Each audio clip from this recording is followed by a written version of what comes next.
कुछ घर सिर्फ एक स्ट्रक्चर नहीं होते, उनके अंदर कुछ और भी रहता है। कुछ ऐसा जो दिखता नहीं पर फील होता है रोज़ रात हर बार। हेलो दोस्तों, welcome to my channel. Hope all of you are doing good. तो चलिए शुरू करते हैं। दोस्तों, आज की जो कहानी है ये मेरी अपनी नहीं, ये एक ऐसी लड़की की कहानी है जो मुझे अपनी कंपनी के कैफेटेरिया में मिली थी, जहाँ मुझे मेरी एक और फ्रेंड ने उससे इंट्रोड्यूस करवाया था। इसका नाम आसिमा था। जब मैं उसे डेली मिलने लगा तो हम काफ़ी क्लोज़ आ गए थे, पर फिर भी मुझे उसकी आंखों में एक अजीब सी खामोशी दिखती थी, जैसे उसने कुछ ऐसा देखा हो जो उसको देखना नहीं चाहिए था। तो कुछ दिनों बाद उसने मुझे अपनी एक ऐसे एक्सपीरियंस के बारे में बताया जिससे उसे सुसाइड तक के थॉट्स आने लगे। इतना डरावना और खौफनाक एक्सपीरियंस था उसका कि जिसको सुन के मैं खुद डर चुका था। तो जब मैं उसे मिला तो 1 साल पहले ही उसके फादर की डेथ हुई थी। तो अब आसिमा की फैमिली में सिर्फ 4 लोग थे, मदर, 2 स्कूल गोइंग ब्रदर और खुद आसिमा। ये सब गुड़गांव में रहते थे। आसिमा के फादर के डेथ के महीने बाद उन्होंने 1 साल के लिए एक मैसिव हाउस लीज पर लिया, जो एक डुप्लेक्स था। ये एक बहुत बड़ा घर था जो बहुत ही रीजनेबल अमाउंट पर लीज पर मिल गया था। उन्होंने सोचा कि बच्चों को इतने बड़े घर में काफ़ी स्पेस मिलेगी और वो अच्छे से रह पाएंगे। लेकिन जैसे ही उन्होंने वहाँ रहना शुरू किया, शुरुआत में ही बहुत सारी स्ट्रेंज चीज़ें होने लगी। उनके जो घर का फर्स्ट फ्लोर था, वहाँ उनको हर रोज़ किसी न किसी बर्ड की मरी हुई बॉडी मिलती थी, और जो उनका टेरेस था वहाँ पर उनको हर रोज़ काफ़ी सारे बाल मिलते थे, जो देखने में ऐसे लगता था कि ये किसी औरत के हैं। ऐसे ही कुछ दिन चलता रहा। फिर एक दिन अचानक से उनके जो फर्स्ट फ्लोर पे बेडरूम था, वहाँ से काफ़ी गंदी बदबू आने लगी, जैसे कि कोई डेड बॉडी काफ़ी दिनों से सड़ रही हो। फिर आसिमा ने बताया कि एक दिन वो सब बाहर घूमने जाते हैं। जब वो शाम को घर वापस आए तो उनको घर में काफ़ी अनईजी सा फील हो रहा था, जैसे उनको कोई देख रहा हो। और घर का सामान भी काफ़ी बिखरा हुआ था, जैसे उनके जाने के बाद कोई यहाँ पर आया हो। फिर उस रात उनके साथ कुछ ऐसा हुआ जो उन्होंने अपने सपने भी नहीं सोचा था। तो रात को खाना खा के वो सब हॉल में बैठकर टीवी देख रहे होते हैं। और कल आसिमा का भी ऑफिस में ऑफ था, तो और बच्चों को भी स्कूल से ऑफ था। तो उन्होंने सोचा आज रात एंजॉय करते हैं। तो उन्होंने हॉरर मूवी देखने का प्लान बनाया। फिर रात करीब 1 बजे उन्हें सडनली चीखें सुनाई देती हैं, बिल्कुल लाउड स्क्रीम्स, जिसने सबको डरा दिया था। उन्हें फर्स्ट फ्लोर से फुटस्टेप और स्क्रैचेस की आवाज़ें आने लगी, जैसे कोई बहुत भारी इंसान ऊपर घूम रहा हो और दीवारों पे जाके ज़ोर ज़ोर से मार रहा हो। और किसी को कुछ समझ नहीं आ रहा था कि ये हो क्या रहा है उनके साथ। सब डर और पैनिक में एक दूसरे के साथ चिपक के बैठ गए थे। वो सब हॉल में एक साथ एक ही सोफे पर हक करके बैठ जाते हैं। तभी कुछ मिनट बाद वो सब आवाज़ें आना बंद हो जाती हैं, जैसे मानो वहाँ पे कुछ ऐसा हुआ ही ना हो, कि ऐसी कुछ आवाज़ें आई ही ना हो। तो फिर आसिमा और उसकी मदर ने डिसाइड किया कि वो फर्स्ट फ्लोर पे जाके चेक करके आते हैं कि वहाँ पे क्या हो रहा है। तो आसिमा के ब्रदर काफ़ी डरे हुए थे। तो आसिमा की मदर कहती कि अभी मैं यहाँ पे रुकती हूँ, आसिमा तुम ऊपर जाके चेक करके आओ। तो आसिमा जैसे तैसे करके ऊपर जाती है। आसिमा खुद काफ़ी डरी हुई थी, बट जैसे वो ऊपर जाती है, वो ऊपर देखती है कि सब कुछ नॉर्मल था, मानो कि ऐसा यहाँ पे कुछ हुआ ही नहीं। तो आसिमा बताती है कि मैं थोड़ा सा कंफ्यूज हो गई कि यहाँ पे कुछ हुआ भी था, जब मैं जो भी पहले सोच रही थी वो मेरा वहम था। तो आसिमा काफ़ी डर भी जाती है और कन्फ्यूज हो जाती है काफ़ी। तो आसिमा वापस नीचे आती है और अपनी मदर को कहती है और ब्रदर्स को कहती है कि ऊपर ऐसा कुछ नहीं है, मे बी जो हम मूवीज़ देख रहे हैं उसके कारण हमें ये थोड़ा सा वहम हो गया हो। तो वो फिर रात को उसी टाइम सोने का डिसाइड करते हैं। बट तो आसिमा कहती है कि हम चलते हैं अपने अपने रूम में। बट जो आसिमा के ब्रदर थे वो काफ़ी डर चुके थे, तो वो उन्होंने ज़िद की कि आज वो हॉल में ही सोएंगे। उसने मुझे बताया कि करीब रात के 3 बजे जब बच्चों के साथ वो हॉल में सो रही थी, तो उसका भाई अचानक से चिल्लाते हुए उठता है और ज़ोर ज़ोर से रोना शुरू कर देता है। जब उन्होंने उसे चेक किया तो उसके सर के आधे बाल गायब थे। वो आउट ऑफ नोवेयर आधा बॉल्ड हो चुका था। जहाँ से उसके बाल गायब थे वहाँ से खून निकल रहा था। हल्का सा ही था, बट हल्का हल्का आ रहा था। तो उसके वो भाई के लिए काफ़ी पेनफुल और ट्रॉमेटिक एक्सपीरियंस था। उसका भाई काफ़ी डर गया था। फिर आसिमा भाग के जाती है और मेडिकेट लेके आती है। फिर वो अपने भाई को मेडिसिन लगा रही होती है और साथ ही साथ उसको चुप कराने की कोशिश कर रही थी। बट जो आसिमा का भाई था डर गया था और काफ़ी ज़ोर ज़ोर से रो रहा था। और उसका जो छोटा भाई था वो भी उसको देख के इतना डर चुका था, वो भी काफ़ी ज़ोर ज़ोर से रो रहा था। तो आसिमा और उसकी मदर उन दोनों भाइयों को चुप कराने की कोशिश करते हैं। तो और at the same time Asima और उसकी मदर खुद एक दूसरे को देख के ऐसे सोच रहे हैं कि ये क्या था, ये क्या हो सकता है। तो क्योंकि वो खुद काफ़ी डर चुके थे और काफ़ी कंफ्यूज थे कि ये क्या ऐसी चीज़, ये क्या चीज़ें हो रही हैं उनके साथ, उनको खुद समझ नहीं आ रहा था, वो इतने कंफ्यूज हो चुके थे। तो आसिमा अपनी मदर को कहती है कि मैं सुबह उठ के ओनर को कॉल करूँगी, तो मैं उनसे पूछूंगी कि हमारे साथ ऐसा ऐसा हो रहा है, ये क्या चीज़ें हैं। तो जब सुबह वो ओनर को कॉल करती है तो जो ओनर है वो कहता है कि ये तो मैंने पहली बार सुना है, आपसे पहले जितने भी टैलेंट थे किसी ने मुझे ऐसे बोला ही नहीं कि उनके साथ ऐसा हुआ है। तो हो सकता है आपको वहम हो गया हो, जब रात को चूहा या बिल्ली वगैरह कुछ आई हो। तो आसिमा कहती जैसे तैसे करके ओनर ने बात टाल के फ़ोन काट दिया। तो कहती मैं फिर भी उसके रीज़न से सेटिस्फाई नहीं थी, क्योंकि मेरे को लग रहा था कुछ ना कुछ गड़बड़ तो है। तो कहती मैं अंदर से काफ़ी डरी हुई थी मैं भी, बट मैं शो नहीं कर पा रही थी क्योंकि ऑलरेडी मेरे भाई और मेरी मदर काफ़ी डरे हुए थे। तो कहती उस रात उनका सब कुछ नॉर्मल गया, कुछ भी ऐसा अजीब सा नहीं था। तो कहती नेक्स्ट डे एक एक्सपीरियंस की मदर के साथ हुआ, एक ऐसा एक्सपीरियंस जो उसकी मदर खुद कंफ्यूज हुई कि उनके साथ क्या हुआ है, उनको कुछ समझ नहीं आई कि उनके साथ क्या हुआ है। तो नेक्स्ट डे जो आसिमा है वो अपने ऑफिस चली जाती है, उनके जो दोनों भाई हैं वो स्कूल चले जाते हैं। तो जो आसिमा की मदर है वो घर पे दोपहर को खाना बना रही होती है, 1-1:30 बजे के करीब की बात है। तो कहती जब मेरी मदर दोपहर को खाना बना रहे थे तो जो बाहर उनको हॉल में किसी के रोने की आवाज़ें आती हैं, जैसे कोई बहुत ज़ोर ज़ोर से रो रहा हो। तो कहती मेरी मदर को ऐसा लगा कि वो वहाँ पे बाहर मैं हूँ। तो जो आसिमा की मदर है वो बाहर चेक करने जाती है। तो जब हॉल में चेक करती है तो वहाँ उसको कोई नहीं दिखता। तो वो आसिमा को आवाज़ें लगाती हैं कि उनको लगा शायद आसिमा ऑफिस से आ गई हो आज जल्दी और उसको कोई इशू हो इसलिए वो रो रही है। तो कहती मेरी जो मदर है वो काफ़ी डर गए थे तो और मुझे ढूंढ रहे थे, बट जो आसिमा की मदर जब उसको ढूंढ रहे थे उसको वहाँ पे कोई नहीं मिला। तो वापस वो फिर से अपने किचन में जाके खाना बनाना शुरू कर देते हैं। एंड आफ्टर सम टाइम उनकी मदर को फिर से ऐसा कुछ फील होता है कि कोई बाहर रो रहा है, बट इस बार जो बाहर रोने की आवाज़ है वो उनको ऐसा लग रहा है कि वो बाहर की बजाय उनके पीछे वाले जो राइट कॉर्नर है वहाँ से आ रही है। तो जो आसिमा की मदर है वो एकदम से घूम के वहाँ पे देखती है तो वहाँ कोई नहीं है।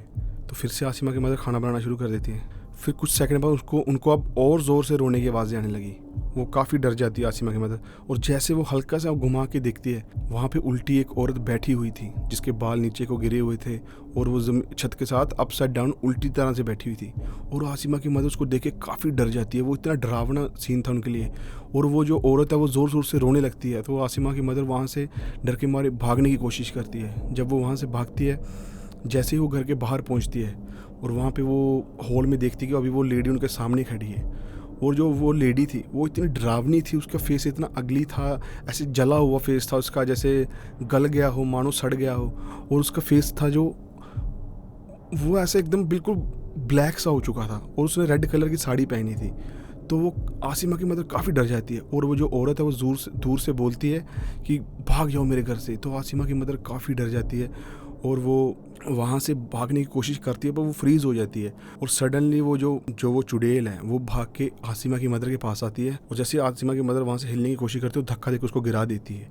तो जो वो चुड़ैल थी वो आसिमा की मदर के ऊपर आके बैठ जाती है, और वो उनसे कहती है कि यहाँ से भाग जाओ नहीं तो मैं मार दूँगी तुम्हें। तो आसिमा की मदर काफ़ी डर जाती है, और वो जैसे ही वो चिल्लाती है, वो जो चुड़ैल है वो चिल्लाती है, तो आसिमा की मदर तभी वहाँ पे बेहोश हो जाती है। तो आसिमा बताती है उनके भाई स्कूल से 2 से 2:30 बजे तक वापस आते हैं जब, और वो अपनी मदर को आते ही आवाज़ लगाना शुरू कर देते हैं। जैसे कि सब कोई आते ही अपनी मदर को आवाज़ लगाता है, तो सेम टू सेम उनके भाइयों ने आवाज़ लगाना शुरू करी, बट उनको अपनी मदर कहीं मिल नहीं रही थी। फिर वो अचानक से देखते कि सोफ़े के पीछे से उनको अपनी मदर के पैर दिख रहे थे। तो वो भाग के जाते हैं और देखते हैं उनकी मदर वहाँ बेहोश पड़ी थी। तो पहले वो अपनी मदर को उठाने की कोशिश करते हैं, बट वो जब नहीं उठती तो जो आसिमा का बड़ा वाला भाई है वो जल्दी से फ़ोन उठा के आसिमा को कॉल करता है और बताता कि ऐसे ऐसे मम्मी बेहोश हो चुकी हैं। तो उन्होंने आसिमा को सब कुछ बता दिया था। तो आसिमा कहती कि तुम वहीं पे रुको, मैं 20 से 30 मिनट जल्दी से, जितनी जल्दी हो सकती है मैं घर पहुंच जाती हूँ। तो 20 से 30 मिनट में जो आसिमा है वो घर पहुंच जाती है। पहुंचते वो देखती है उसकी मदर को होश आ चुकी थी, क्योंकि आसिमा ने रास्ते में अपने जो डॉक्टर हैं उनको कॉल करती थी, और डॉक्टर उनके घर पे ऑलरेडी उनसे पहले ही जा चुके थे। तो जब आसिमा अपनी मदर के पास जाती है तो उनसे पूछती है क्या हुआ। तो जो आसिमा की मदर है वो बताते हैं कि ऐसे ऐसे करके मैं दोपहर को खाना बना रही थी और मुझे ऐसा लगा कि बाहर से किसी के रोने की आवाज़ आ रही है। तो कहती जब मैं बाहर से चेक करने गई तो वहाँ कोई नहीं था। उसके बाद जब मैं किचन में वापस जाने की ट्राई कर रही थी तो उसके बाद का मुझे कुछ भी याद नहीं मेरे साथ क्या। तो कहती मुझे कुछ नहीं पता मेरे साथ क्या हुआ, मैं कैसे बेहोश होगी, वो इतनी डर चुकी थी। तो ये सुनते ही आसिमा को लगता है कि कुछ ना कुछ तो इस घर में पैरानॉर्मल टाइप का है, कुछ तो इस घर में है जो उसको समझ नहीं आ रहा, बट कुछ ना कुछ ऐसा उसको हर रोज़ फील होता था। तो आसिमा बताते हैं कि मेरे दिमाग में तब काफ़ी सारे क्वेश्चंस थे, मैंने अपनी मदर को फ़ील नहीं होने दिया। तो आसिमा ने डिसाइड किया कि वो ओनर से एक बार फिर से बात करेंगे। बट वो जब तक ये सोच रही थी, सोचते सोचते ही उसके दिमाग में आया कि वो तो फिर से बात को टाल देंगे, वो बोलेंगे ऐसा कुछ हुआ ही नहीं उनके घर पे। तो आसिमा कहती, मैंने सोचा कि चलो छोड़ो, मैं इसका खुद ही को सोल्यूशन ढूंढती हूँ। तो 2 दिन बाद आसिमा की फैमिली जब रात को हॉल में फिर से सो रही होती है, तो आसिमा की मदर को ऐसा फील होता है उसके पाँव से पकड़ के किसी ने उसको खींचा है। तो जैसे वो उठती है और वो देखती है वहाँ पे कुछ नहीं था। तो वो फिर वो सोचने लगी कि मेरे पैर किसने खींचे। तो फिर आसिमा की मदर को काफ़ी गंदी स्मेल आने लगती है, जैसे कोई सड़ रहा हो उनके पास। तो वो महसूस करती है कि ये जो स्मेल है ये एक हॉल के कॉर्नर से आ रही होती है, और वहाँ पे वही जो औरत है जो उनको 2 दिन पहले दिखी थी वो वहाँ पे सामने खड़ी होती है। तो आसिमा की मदर काफ़ी डर जाती है, और एट द सेम टाइम उनको याद आ जाता है कि 2 दिन पहले उनके साथ क्या हुआ था, और वो काफ़ी डर जाती है। बट जो इस बार वो जो सामने लेडी खड़ी थी, जो आज जो चुड़ैल थी, उसने साड़ी की जगह आज सूट पहना हुआ था, और एक फटा सा सूट था, काफ़ी गंदा सा सूट था। तो आसिमा की और जो वो चुड़ैल है वो आसिमा की मदर को देख के हंसती रहती है। तो फिर वो भी काफ़ी डर जाती हैं, और जो वो आसिमा को उठाने की कोशिश करती हैं, बट वो उठा नहीं पा रही क्योंकि वो एकदम से फ्रीज़ हो चुकी हैं। पता नहीं फिर खुद से कैसे आसिमा उठ जाती है और वो औरत वहाँ से गुम हो जाती है। तो आसिमा देखती है वो डरी हुई बैठी है वहाँ पे, पसीने से भरी हुई, जैसे उन्होंने भी कुछ ऐसा देखा हो कि जो बहुत खतरनाक और डरावना था। इतना डरावना था कि अगर हम देखें तो हमारी रूह कांप जाए, इतना डरावना चीज़ उन्होंने देखा था। तो आसिमा वो समझ पा रही थी अपनी मदर के एक्सप्रेशन से, बट आसिमा को पता नहीं था ऐसा क्या है।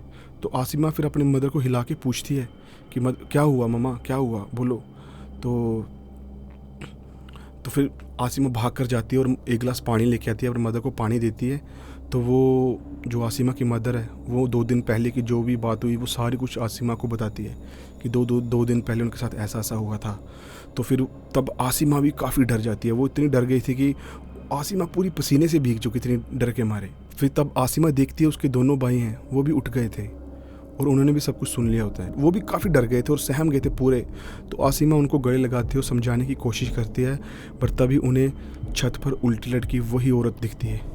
तो आसिमा और उसकी मदर काफ़ी डर जाती है और वो जो बच्चे थे उनको छुपा के वो अंदर लेके जाने की कोशिश करती है, चादर में छुपा के कमरे के अंदर लेके जाने की कोशिश करती है। और जो वो औरत है वो इतने लंबे लंबे जंप लेकर उनके पीछे आ रही होती है जैसे, और ज़ोर ज़ोर से चिल्ला रही होती है। तभी आसिमा के जो भाई हैं वो रोना शुरू कर देते हैं, वो काफ़ी डर चुके थे।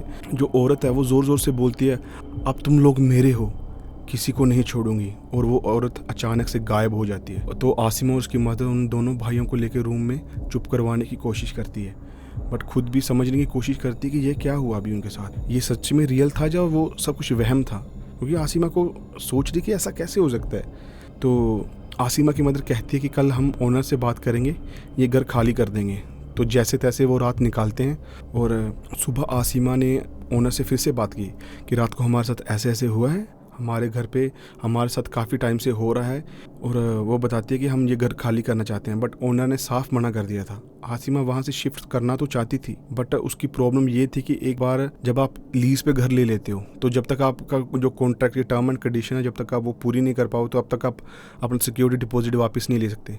तो आसिमा के पास अब इतनी मनी भी नहीं थी कि वो यहाँ से छोड़ के कहीं और ले जाए, तो उसके लिए वो सिक्योरिटी डिपॉजिट बहुत इंपॉर्टेंट था। तो आसिमा कहती है इस वजह से वो वहाँ से मूव आउट ही नहीं कर पा रहे थे। तो क्योंकि दूसरी जगह रेंट पर लेने के लिए उनके पास तो थोड़ी मनी भी तो चाहिए थी, तो वो अभी उनके पास नहीं थी। तो अब आसिमा और उसकी फैमिली के पास कोई चॉइस नहीं थी सिवाय वहाँ तब तक रहने के जब तक वो मूव आउट करने के लिए इनफ मनी ना बना ले। वो इतने सारे मैस्ड अप एक्सपीरियंस से गुजर रहे थे जिसके बारे में वो बात तक नहीं करते। तो उन्होंने अपनी मस्जिद से उन मौलाना जी को भी बुलाया ताकि वो इन सब से बच सकें, पर फिर भी कोई सोल्यूशन नहीं निकला और उन्हें वो लेडी घर में दिखती रही। जब कुछ भी काम नहीं आया और 3 माह तक सफ़र करने के बाद आसिमा की मदर की डेथ हो गई थी और आसिमा काफ़ी हिल चुकी थी सदमे से, इतनी डर गई थी। अब उसको एंजाइटी के अटैक आना शुरू हो गए थे और वो डिप्रेशन की भी मेडिसिन ले रही थी।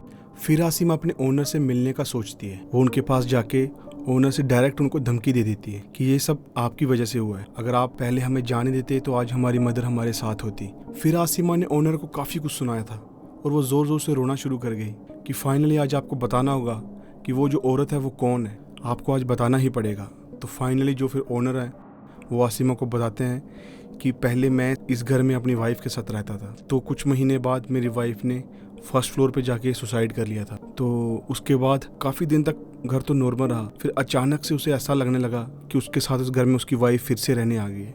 उसको हर रोज़ उसका साथ वहाँ पे महसूस होता था। उसको ऐसे लगता था कि उसकी वाइफ अभी भी यहाँ पे घूम रही है।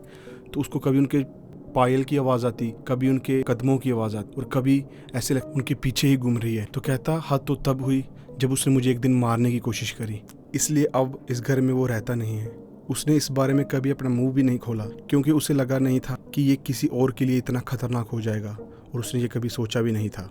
तो वो आसिमा के वहाँ से शिफ्ट करने के लिए मान जाता है। बदले में आसिमा को वो काफ़ी पैसे पे भी करने को रेडी था, ताकि आसिमा बाहर किसी को ना बताए। तो आसिमा ने बताया कि उन्होंने ओनर से कुछ पैसे लेके चंडीगढ़ शिफ्ट कर लिया। अब वो दोनों अपने दोनों भाइयों के साथ चंडीगढ़ में रहती है। कहती बट आज भी वो चीज़ें उनको बहुत ट्रॉमा देती हैं। वो उनके भाइयों के लिए काफ़ी डरावनी चीज़ थी, और ये उनको आज भी काफ़ी डराती हैं ये चीज़। एक छोटी सी गलती के कारण आज उनकी मदर उनके साथ नहीं है। तो दोस्तों, ये थी आज की स्टोरी जो हमारे साथ शेयर करी थी आसिमा ने। Thank you so much Asima, and I hope आप सबको ये स्टोरी पसंद आई होगी।